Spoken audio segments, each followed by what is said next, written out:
Aujourd'hui, je vais vous parler de l'importance d'identifier son kiosque, de s'identifier. Je pense que tout le monde le sait. C'est important d'avoir son logo quelque part pour pouvoir être reconnu, d'avoir son nom sur sa table. Sauf que ça devient souvent une espèce de casse-tête et il n'y a pas une solution qui est idéale. Puis c'est correct. C'est correct. Souvent, on voit les grosses bannières de Vistaprint, très, très grosses. Personnellement, je suis un peu gaffeuse que j'ai jamais réussi à passer un marché complet avec ma bannière Vistaprint ouverte à côté dans mon kiosque. Parce que souvent, on n'a pas l'espace suffisant pour la mettre à côté de la table. Puis même quand elle est là, souvent, pour aller voir un client, je fais le tour de ma table, puis je la faisais tomber. Je m'affarge dedans si elle est en arrière de moi, mais je trouve qu'on voit pas l'information qu'il y a dans le bas, qu'il y a la moitié de la bannière qui est perdue. C'est pas une solution qui me convient, mais je me rends compte que c'est une solution qui convient à beaucoup d'artisans qui ont ça comme opportunité, mais c'est pas la seule. Il existe des plus petites bannières Vistaprint qui ont à peu près 8,5 par 11 qui roulent aussi comme les bannières plus grosses qu'on peut déposer sur notre table.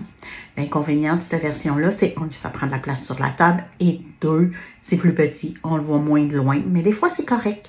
Il y a possibilité aussi de brander son kiosque en le mettant notre logo directement sur notre mobilier.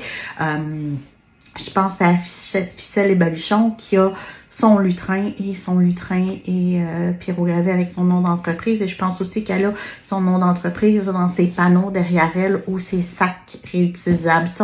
C'est une façon aussi de s'identifier qui va faire en sorte que quand on a vu ce kiosque-là une fois, on s'en souvient pour toujours et son branding est fort parce qu'on sait que c'est elle, peu importe où on la croise.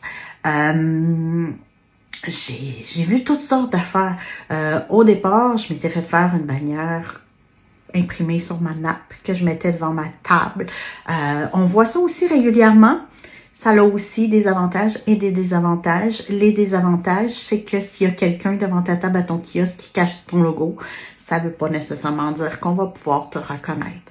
Il y en a qui vont le mettre dans des cadres sur leur table. Il y en a qui vont faire de leur logo une œuvre d'art. J'ai vu un logo fait en string art qui était totalement dans la bonne vibe de l'entreprise et c'était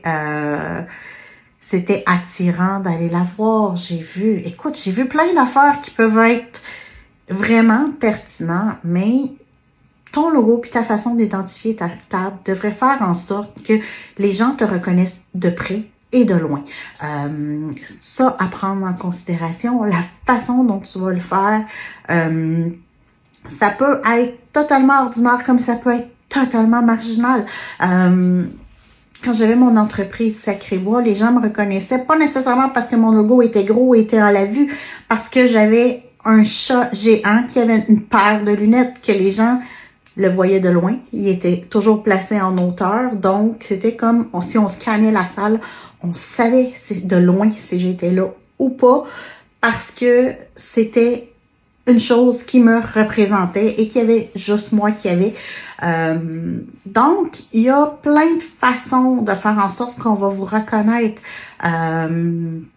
puis qu'on va savoir que vous êtes dans un marché.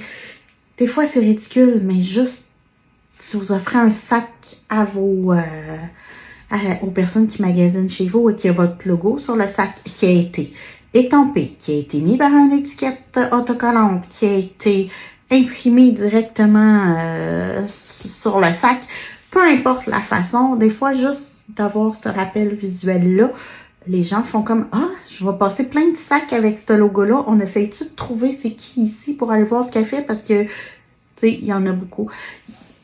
Il y a plein de façons que vous pouvez faire, qu'on va vous identifier, vous reconnaître d'un événement à l'autre. Puis ça passe plus que par la grosse bannière Vistaprint. Il y a 1 million de possibilités. Je vous dirais, pensez pas uniquement une solution et c'est vers celle-là qu'on est.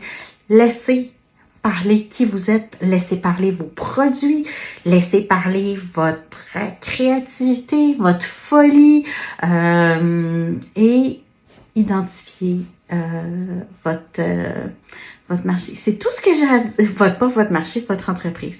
C'est tout ce que j'ai à dire aujourd'hui. J'aurais le goût d'entendre dans les commentaires qu'est-ce que vous faites puis qu'est-ce que vous auriez envie de faire pour faire en sorte que on reconnaît votre kiosque de loin. Il y a plein de solutions, il y a plein de façons différentes de faire. Je suis en train de penser que ça passe même des fois par ton costume d'artisane. C'est ça. J'ai envie de vous entendre dans les commentaires. C'est tout.